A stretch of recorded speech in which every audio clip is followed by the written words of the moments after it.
de radio, televisión, telefonía e internet. Pero bueno, para hablar un poco más sobre eso, estamos en comunicación con Pablo Antonini, que es integrante de la Mesa Nacional de Farco, además de, obviamente, compañero acá de Radio Estación Sur. ¿Qué tal? Buen día, Pablo, ¿cómo estás? ¿Qué tal? Muy buen día, ¿cómo les va? Bien, ¿vos? Bien, acá andamos lidiando con este tipo de noticias, bueno, similar a las que a veces encontramos en otros aspectos del Estado y del organismo nacional, pero con algunas particularidades o Ujú. algunas cosas en las que hay incluso mucho Bien. más desparpajo que las que vemos habitualmente. Para hacer una recapitulación, podemos brevemente contar qué fue lo que pasó en este año y pico de gestión de Javier Milei en el ENACOM, que hace mucho que tampoco abordamos el tema. Sí, tal vez estaría bueno brevemente contar o recordar qué es el ENACOM, que no todo Bien, el mucho más atrás, mundo me parece bien. lo sabe. Muy brevemente, el ENACOM es lo que en algún momento fue la AFCA, la Autoridad Federal de Servicios de Comunicación Audiovisual, y antes de eso el CONFER, el Comité Federal de Radiodifusión, organismo que, como bien decías en la introducción, regula las comunicaciones en Argentina, fusionado con el organismo que regula las telecomunicaciones, internet, telefonía, correo también. Esto históricamente eran entes centralizados, que incluso en la última dictadura estaban bajo control de las Fuerzas Armadas, por eso la figura del interventor puede sonar familiar porque fue la que se usó al principio de la democracia. Mientras estuvo vigente la ley de la dictadura, había que intervenirlo porque la ley decía que debía estar integrado el ex-confer por integrantes de las Fuerzas Armadas. Y luego, a medida que se avanzó con la ley de servicio de comunicación audiovisual y demás, ¿qué característica tuvo? Empezó a haber, se dijo, como sucede en la mayoría de los países con políticas de comunicación desarrolladas en términos conceptuales y generales y de respeto al derecho a la comunicación, no, este espacio tiene que tener participación. Entonces se habilitó con la ley de servicio de comunicación audiovisual participación del Congreso Nacional, representantes del oficialismo y las dos oposiciones, participación, la primera y segunda oposición, participación de diferentes sectores de la sociedad que tienen para decir cosas respecto a las comunicaciones, medios, universidades y demás. Eso fue la AFCA, lo que sucedió al CONFER. Luego, con el famoso decreto de Macri, eso se redujo, la participación del Poder Legislativo y de otros estamentos se redujo al mínimo, había un consejo que se disolvió, se creó otro más chiquito que nunca se aplicó, una serie de cosas, pero siguió siendo un ente que tenía que dar cuenta de sus actos, que tenía que tener reuniones, hacer actas de directorio y donde otros sectores políticos, además del gobernante, podían sentarse a esa mesa y ver qué pasaba. Bueno, la novedad con el gobierno de Javier Milei es que terminó de barrer con todo eso, que el ENACOM hoy es una monarquía manejada por una camarilla donde se mezclan funcionarios, el interventor, y alguna gente dispuesta por el gobierno de Javier Milei y otros que vienen ahí de toda la vida adaptándose a los sucesivos gobiernos y vaivenes, y no tiene obligación de dar cuenta de nada. Mejor dicho, la tiene, legalmente la tiene, pero en la práctica no lo hace. Ujú. Como esta situación es irregular y es excepcional, se había dicho primero que iba a suceder por 6 meses, luego se prorrogó por un año y ahora, como bien decían ustedes, se acaba de prorrogar hasta enero 2026. Ujú. Esta misma intervención con esta misma característica. Hacemos Pablo, lo que se nos canta y no le rendimos cuentas a nadie. Sí, ¿y cómo repercute esto en la vida cotidiana de los argentinos y argentinas?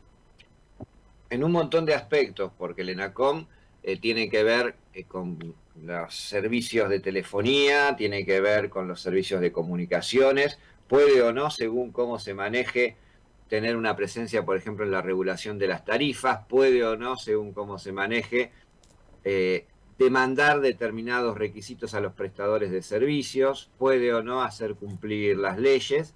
De hecho, otra característica que tuvo la intervención fue cerrar las delegaciones del ENACOM que tenía en todo el país, limitar el acceso no solo de usuarios, sino de sectores que gestionan medios de comunicación o que gestionan prestadores de Internet, cooperativas y que tenían la posibilidad de acercarse a delegaciones.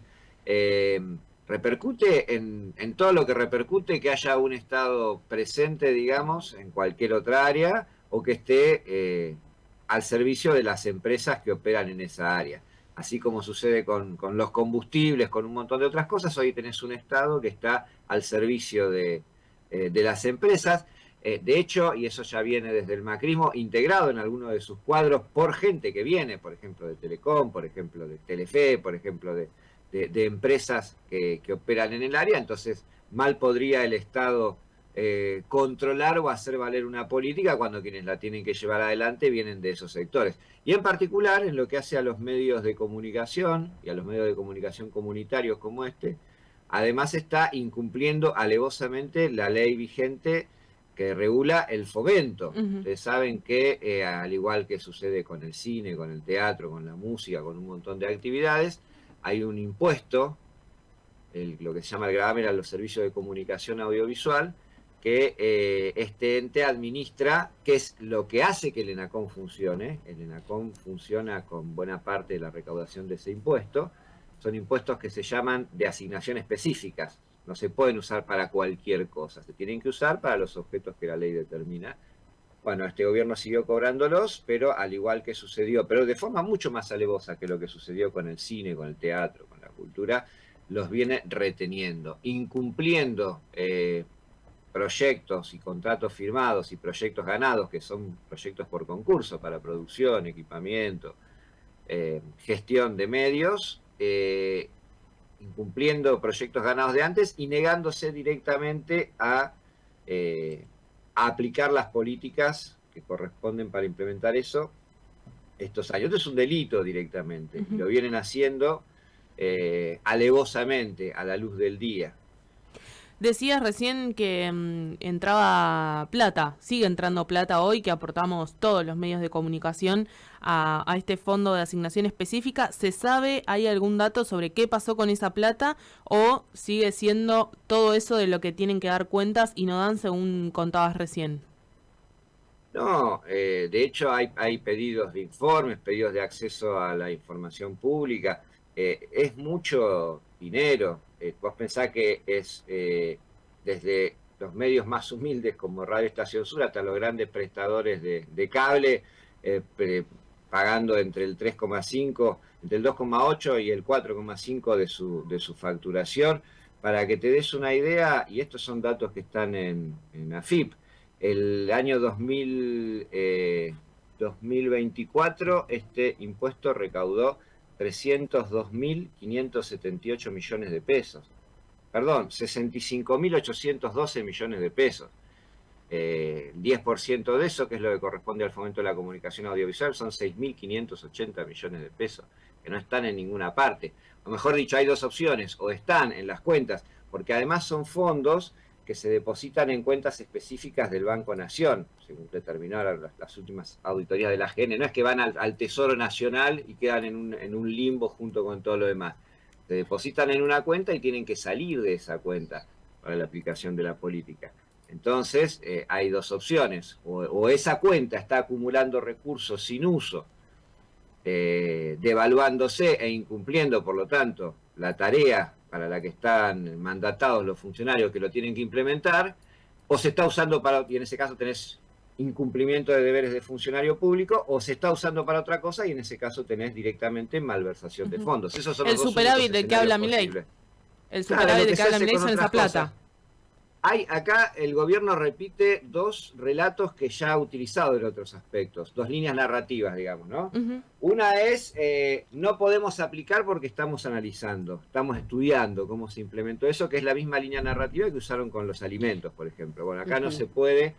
¿Qué pasó? Los alimentos se pudren, se vencen, eso tiene una connotación más dramática, tuvieron fallos judiciales en contra. Bueno, acá es lo mismo, con la diferencia de que todo lo no implementado y no cumplido no se vence como un alimento, pero sí es un proyecto que queda a mitad de camino, un compromiso que no se puede llevar adelante, una producción que se cayó, un recurso que se devalúa. Y lo otro, que también vuelve a repetir, es lo que sucede, por ejemplo, con los impuestos a los combustibles o de vialidad nacional. Recaudar, que también está judicializado, recaudar un impuesto de asignación específica y no pagar. Entonces, recaudo lo que la ley dice que tengo que recaudar para hacer algo, pero no lo uso para eso. Y me lo guardo, y como bien decís, Después muestro cuentas que Claro. exhiben superávit y demás. Bueno, también en el caso de Vialidad tuvieron un fallo judicial en contra. O sea, esto no se va a poder sostener mucho más, pero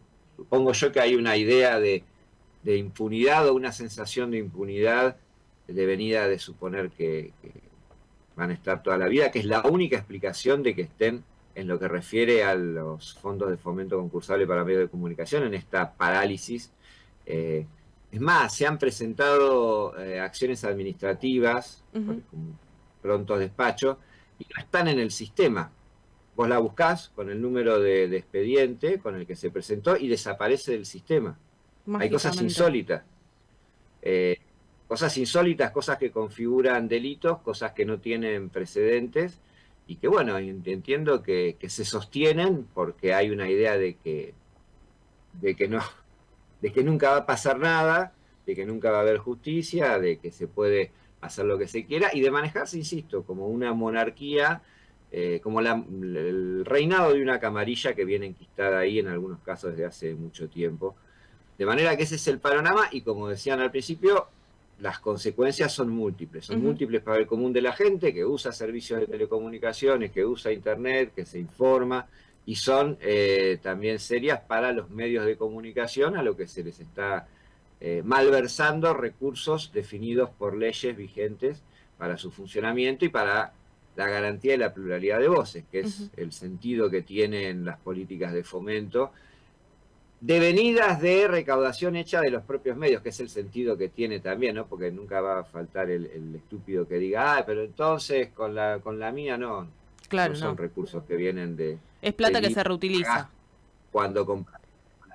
Son recursos que vienen de recursos que ponemos los medios de comunicación en tanto sectores que luego explotan los contenidos para la generación de contenidos comunicacionales y culturales.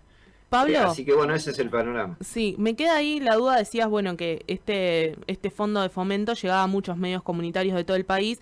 Farco es la red de medios comunitarios más importante del país, tiene más de 100 radios comunitarias. ¿Cómo la están viviendo? Muchas radios que por ahí usaban estos fondos de fomento concursables para su sostenibilidad económica. ¿Cómo es la situación que están viviendo ustedes en Farco, que es la situación de las radios comunitarias?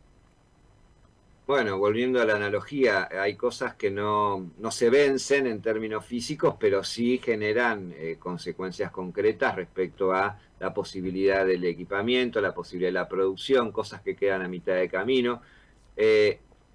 Están cerrando medios de comunicación por todos lados, porque a esto se le suma también un elemento que tiene que ver con los cambios tecnológicos y con otras cosas que hacen que, por supuesto, los modelos de gestión de medios estén cambiando.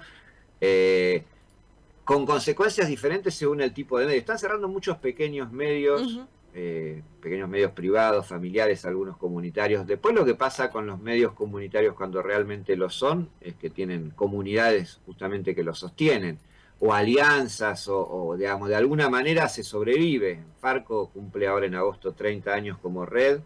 En su interior hay medios que llevan 35, 36, que han atravesado todo tipo de etapas, aunque esta tiene en algunos aspectos muy pocas precedentes, pero bueno, que han atravesado momentos de ilegalización, momentos de persecución, momentos de los que se te ocurre, y siguen acá porque su funcionamiento y su producción le importa a mucha más gente de quienes hacen el medio. Yo creo que ese es un test, ¿no?, que siempre hay que hacerse desde un medio comunitario.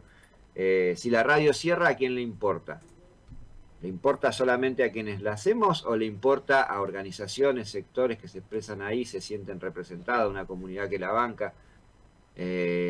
Y eso está sucediendo. Hay muchos medios que sobreviven con el apoyo de alianzas, de comunidades, de sectores, y pueden seguir adelante. Ahora, pueden seguir adelante en condiciones de supervivencia. El problema de esto es que por ahí el medio no cierra, por ahí el medio continúa, pero donde tenías 6 horas de programación diaria, de producción propia, tenés 2. Donde tenías posibilidades de investigar, de realizar informes, de tener espacios para pensar por dónde va a ir tu programación, de ir a los lugares, bueno, tenés muchas más limitadas, es decir, lo que se resiente es la calidad de la información y la diversidad de la información de la gente, porque un medio que está dedicado a sobrevivir tiene muchas menos posibilidades de dedicarse a producir y a pensar y a cumplir su función. Entonces, algunos han cerrado y están muy mal, y muchos sobreviven, pero con sus capacidades limitadas, que es lo que busca los gobiernos como este. Tal cual. Ahogarte, digamos. Sabemos que, bueno, tenemos un presidente que le hace juicios a periodistas, que no se priva de decir un montón de cosas y de actuar directamente contra los medios que le molestan, pero también hay un mecanismo mucho más sutil, que es el del ahogo. Y eso es lo que están queriendo hacer con los medios comunitarios, que, insisto, quienes sean realmente comunitarios podrán sobrellevarlo y darse estrategias, y muchos quedan en el camino, y quienes no quedan en el camino tienen que lidiar con eso. Claro. Y no quiero dejar de señalar también, como una consecuencia social importante y como un equivalente, aunque muchísimo más cuantioso, también en respecto a los incumplimientos del ENACOM, el tema del servicio universal. Acá había un fideicomiso creado y una política creada para garantizar la conectividad de todos los sectores de Argentina, que se desarmó, que volvió a dejarle ese territorio en manos de las empresas, producto de vuelta de esto mismo, ¿no? Que ahí tenemos un organismo que debería tener participación del Congreso. Otro asterisco, ¿qué está haciendo el Congreso? Al Congreso Nacional le están limitando su posibilidad de cogobernar un organismo nacional, y la verdad que uno, está bien, pasa de todo en el Congreso, uno puede decir, son un montón de frentes, pero no está viendo la energía del reclamo de legisladores que tendrían que estar diciendo, che, tenemos que estar sentados ahí. Hace un año y medio que hay sillas en ese directorio que tienen que ser de la primera y la segunda minoría, que no se están ocupando. Decisiones en las que tendríamos que participar, expedientes a los que podríamos hacer, que no vemos. Bueno, ahí también hay otra pata importante que está faltando y que es bueno recordar, que es que el Congreso Nacional reclame el derecho de ese poder del Estado de participar en el ENACOM, y bueno, y que también se transparente y se vuelva a implementar las políticas para garantizar la conectividad, que hoy es un derecho humano. Siempre hablamos de que la comunicación es un derecho humano. A esta altura del partido queda claro que el acceso a la conectividad también. Gracias, Pablo. ¿Quedó algo por ahí? No te escuchamos, se cortó. No, que todo ese... estaba saludando, despidiéndome y resumiendo que todo ese es el paquetote que está ahí adentro de esta noticia por la que estamos charlando, que es la prórroga de la intervención del ENACOM. Bien, te agradecemos muchísimo. Seguramente estaremos hablando un poco más respecto de esto en los próximos meses. Gracias, Pablo. Seguramente. Hasta pronto. Pablo Antonini, integrante de la Mesa Nacional de Farco, compañero también de Radio Estación Sur. Ahí pasaba contando un poco por lo que ocurrió este fin de semana, que finalmente el gobierno prorrogó una vez más la intervención del ENACOM. Este año